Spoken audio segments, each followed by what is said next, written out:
Okay, let's go to Dr. Gorka is with us. Dr. Sebastian Gorka, author of Why We Fight, which is out now. Also, you could pick up Defeating Jihad. Both are good Christmas gifts. Dr. G's coming in a little early this week due to some travel that I have coming up. I think Dr. G and I will both be at the Turning Point USA Summit that's coming up. So we'll broadcast some of that at Breitbart, I'm sure. Dr. G, let's start with the last topic, which is off the board, but I still think it's worth noting that this sort of social scoring system they have in China, which is being used to keep people off of flights, I mean, it's just so unbelievably scary and almost entirely not discussed in U.S. media. I think not even George Orwell could have imagined this idea. I mean, he came up with everything else with Newspeak and war is peace and peace is war, but the idea of this system whereby it's this, how do you even describe it accurately? It's the gulag without the gulag. It's oppression without chains and manacles. It truly is frightening. And you see that the nascent aspects of it already creeping into social media regulations here in the United States. So yes, it really is a story that isn't getting the exposure and traction that it deserves, but is what the future holds if we don't return to the principles of the Republic. I mean, let's just remember Ocasio-Cortez and what she said a week ago, that she wants to use her subpoena power against the president's son because she was embarrassed by him on Twitter. That's the kind of attitude, that's the kind of inner Stalinist that we're dealing with. And this system creates a universal net in which to filter those people that the system and the regime doesn't like. So all of these things are connected, Alex. Yeah, and I think the inter-Stalinist is exactly right. I think this is what we're seeing in much of the institutional left. In fact, I've noted this on the show, and you, like me, are a student of the left, that virtually everywhere the left has ever operated, they have a totalitarian streak. And we're seeing this a lot. You know, I opened the show, and I don't want to get down too far of a rabbit hole because I want to focus on national security topics, which is, you know, your area of expertise. And I want to take advantage of that. But I talked a lot about how in the UK now they're being taught that they're teaching 8-year-olds that boys can have periods too. There's this increase in transgender story time for children. There's a trans person who is in top 20 in Miss Universe. So not only do we have to accept trans, we have to think that they're hotter than other women. Could you imagine, like, if you finish 19 and the trans person finishes 18th, so like you're not as hot, and you spend your whole life on Miss Universe, and then you lose to a man? I'm sure psychologically that has to be pretty. That can't feel very good. So we're moving to this Orwellian post-truth era, but the problem is, Dr. G, is that at this rate, I'm going to get thrown off the air for stating that a man cannot have a period. That is where we're going right now. Yeah, I point the listeners back. There's a reason that the appendix to my first Defeating Jihad is a reproduction of the now declassified long telegram and NSC 68 that really began our understanding of the Soviet Union. And if you read the original texts by Kennan and Paul Nietzsche, there's this moment in the long telegram where Kennan nails it, where he said, the thing about the Soviet Union that you need to understand is that the Communist Party has arrogated to itself the monopoly of truth, meaning that whatever is in the interests of the party is true, and they can change it from one day to the next. That is why, and this is the important point for us, that is why all dissent must be crushed, because only one entity can monopolize the truth, and that's the party. This is what we're seeing, whether it's Ted Lieu saying, I wish I could curtail your freedom of speech. The First Amendment, yes. But unfortunately, the First Amendment stops me from doing that. I mean, that is right out of the Kremlin, and Ted Lieu is a congressman in the United States House of Representatives. Yeah, and it's the Christmas season, and it's an important thing for people to maybe say an extra thank you for our founding fathers who have clearly were avoiding the institutional left takeover at this particular moment, all thanks to them enshrining our First Amendment rights in the Constitution, which they're going to continue to undermine and try to chip away at it, but they haven't been able to do so, and it's thanks to those old dead white guys, Dr. G. That was the... that's what we're supposed to think of them, because you can't have wisdom if you're old or dead or white, apparently. I think that's just... I read that somewhere. It must have been salon.com or something like that. Let's just one more thing. I mean, they were geniuses, absolutely. Absolutely. But not even they could imagine that there would be a time where, through the developments of technology, there would be two companies that monopolize social media, and if you don't agree with their ideology, you will be banned from that platform. I mean, this whole idea of dead naming, that you actually use the truthful gender of an individual, and then you get banned from that platform. That's how does the First Amendment protect you there is the question we have to grasp with now, or grapple with. Yes, and it's coming, and this is a fight that's going to be here before we know it. It's already here, to be honest with you, because you're already seeing one woman banned from Twitter for literally a feminist saying men are men and women are women. That was good enough to get banned from Twitter. I think she was reinstated, right. But the fact that they want to ban you, pretty remarkable. Right. And then you turn towards China, Dr. G, which you and I are very sensitive to this topic, that China is interning Christians in many cases. They have camps for Muslim Uyghurs. There are parts of the world where we had Dr. Tom Williams on to start the show talking about how Christians are the most oppressed religion on the planet. You're seeing a proliferation of anti-Semitism, not just in terms of hoodlums, but you're seeing it in Europe. You're seeing it going mainstream in the Labour Party in the UK with Jeremy Corbyn, who's basically an anti-Semite and is potentially a prime minister of the UK. You see folks like Ilhan Omar, the congresswoman-elect, one of the first two Muslim congresswomen-elect, mocking Mike Pence for his Christian faith last week. This is some scary, scary stuff here. Thankfully, we have our freedom of speech here, but Dr. G, give me your overall assessment. Well, I think I tweeted this out as soon as I saw it. You have this congresswoman-elect, this Muslim congresswoman, making fun of the vice president. And I just asked a very simple question. What if the roles were reversed? What would be the quote-unquote, the elite and the mainstream media's response if a devout Christian like Mike Pence belittled the religion of a Muslim member of Congress? Could you imagine? Could you imagine the response?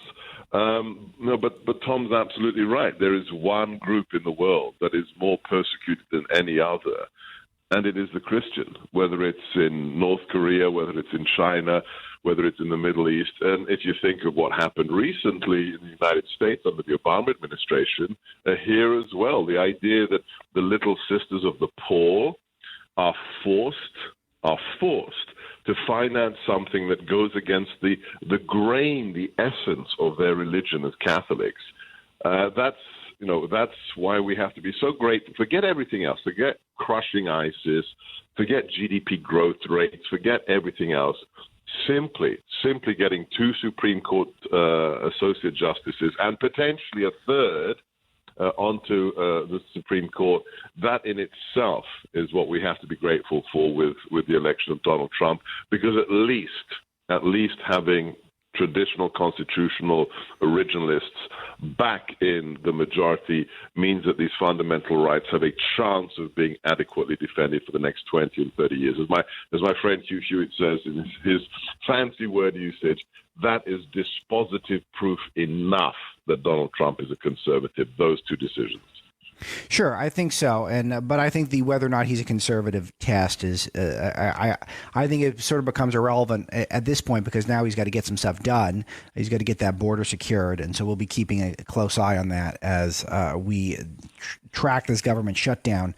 But Dr. G, I want to go overseas on a couple of issues here. In particular, we're keeping an eye on the situation with MBS and the Saudis.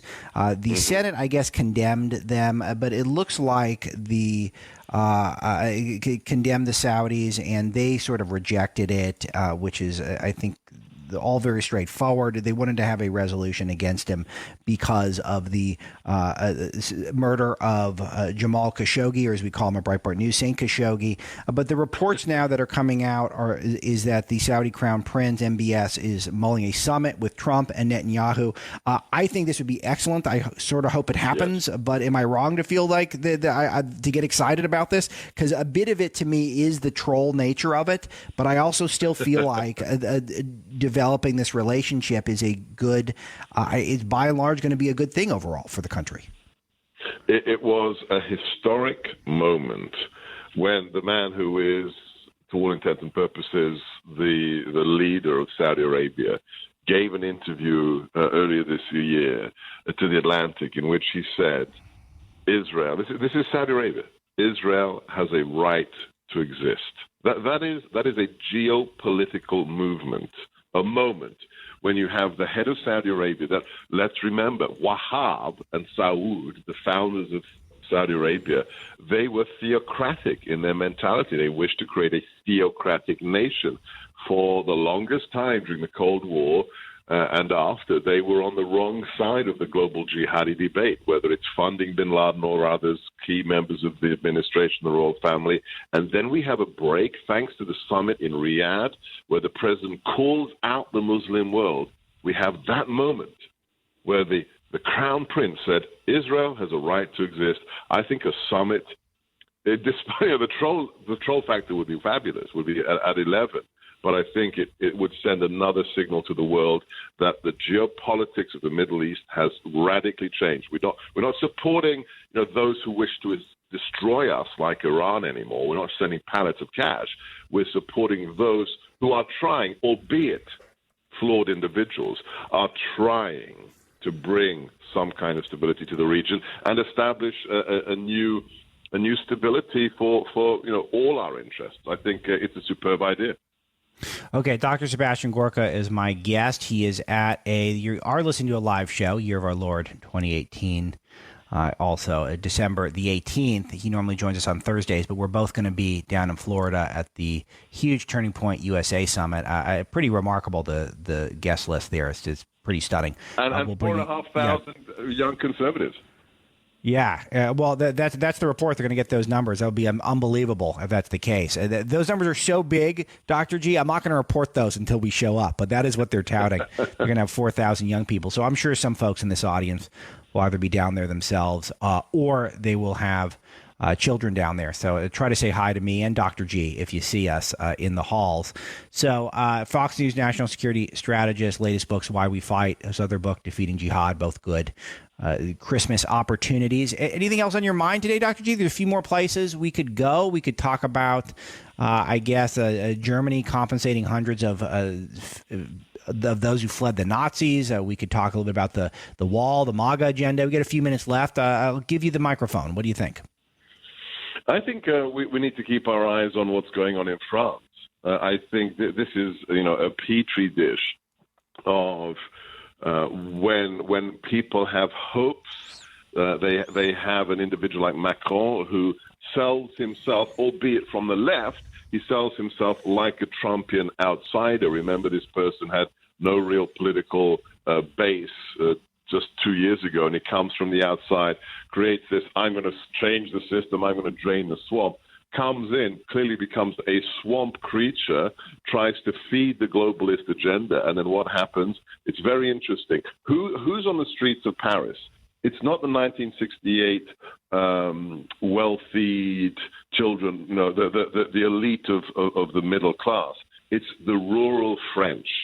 The rural French are going to the cities to protest. Why? Because it's exactly the same phenomenon that we saw here in 2016. It's the disconnect between the urban elites who are representing interests that are not the interests of the nation and those in the periphery, in the rural areas, who have been exploited for far too long, who've seen their jobs outsourced overseas. We're seeing in France, it's the Trump effect, how to do it wrong. Macron painted himself as a swamp-draining outsider. He came in, they saw his real colors, and they went to the streets. So this is This is 1968 in reverse, and it's fascinating. It is telling you how powerful the populist movement is, not just in the United States, but Europe. If you look at Italy, you look at Austria, you look at Hungary, you look at Poland, this is not a flash in the pan. This is the future of politics. And the rural-urban divide is going to be one of the key factors that everybody should be watching in the years to come. Yeah, the rural-urban divide crucial, but also one thing here with Macron in particular is his approval ratings tanking. He had to cave and immediately give concessions to these yellow vest protesters, but it didn't even help all that much. And he seems to be much more positioning himself as a global figure than he is positioning himself as a leader of France, and that's the big fear here. And we know that Obama did that basically, going around with his apology tour immediately after he was elected. And this is the impulse on the modern day left right now, is to think of yourself as a global figure rather than a national figure. Absolutely. And you see the same kind of phenomena occurring in the UK right now. The idea that 2 years after the people have made their sovereign decision to not serve globalist interests, to not serve the interests of unelected bureaucrats who don't even live in the country that they're making decisions over, when you see the Brexit decision being sabotaged for 2 years and then a prime minister buckling. I mean, it's fascinating to go back to last week and watch the video of Theresa May in Brussels, how she's kowtowing to commissioners who are not elected. Literally, people don't know this. When you become a commissioner of the European Union, you actually take an oath not to represent the interests of your country, but to represent the supranational interests of Project Europe. People don't know that. So this isn't just theory. This isn't tinfoil hattery. This is the truth. This is the tension between those who believe the nation state is a good thing, and that is the real philosophical basis for the MAGA agenda, that national sovereignty is good, and those who wish to undermine it wherever they see it, whether it's in America, whether it's in France, in the rural areas, or whether it's in the UK. Again, this is just stunning. 17 million people voted for independence, for their sovereignty back in Brexit. That is more Britons than have ever voted for anything in the history of the United Kingdom. And they're trying to sabotage it. So these are the stakes involved, and this is a global phenomenon, Alex. Dr. G, I want to ask you also, I'm sure you're keeping an eye on the fate of Mike Flynn, which we're going to learn today. Yes. And give me your quick commentary on that. We've been referring to this throughout the show, but give me your quick thoughts on it before I let you go. I think it is absolutely clear. If you look at the 302 reports that went missing, the ones that were delayed for 8 months, I know what happened with regards to Mike Flynn. Mike Flynn had a conversation which was set up to be entrapment. The people who were in the room think he did not lie, he misremembered, and he was caught. The idea that if you misremember something in a discussion with a federal agent, you have committed a felony. That is the problem. And that power that the Obama administration had is being used as a political weapon. That's all you need to know. So Mike Flynn, don't think of Mike Flynn as, oh, he's so different, 32 years in the military, director of defense intelligence, served in Afghanistan. It could be you, dear listener. It could be you. If you are not in compliance with the power elites in this country, if we have another Obamaite who wants to come after you, you make one false statement in a meeting, and that's it. You can be in the dock for perjury. I dearly hope the judge throws this out, provides compensation to Mike Flynn, because this is a travesty. Forget about who you voted for. This is political persecution. And this is pretty much across the board. And granted, I mean, the vast majority of guests on the show are right of center and a pro-MAGA crowd, Dr. G. But I don't have one. But we all are think of ourselves as high integrity folks. I haven't heard one disagreement on this topic with Mike Flynn, that he's really been victimized here. And rarely do you hear me say that about someone. So it's I hope he gets some justice. We'll see. And I'll tell you, we'll be tracking very closely at Breitbart today, and I'm sure you will be as well. Dr. Sebastian Gorka, thanks again, my friend. God bless. Merry Christmas.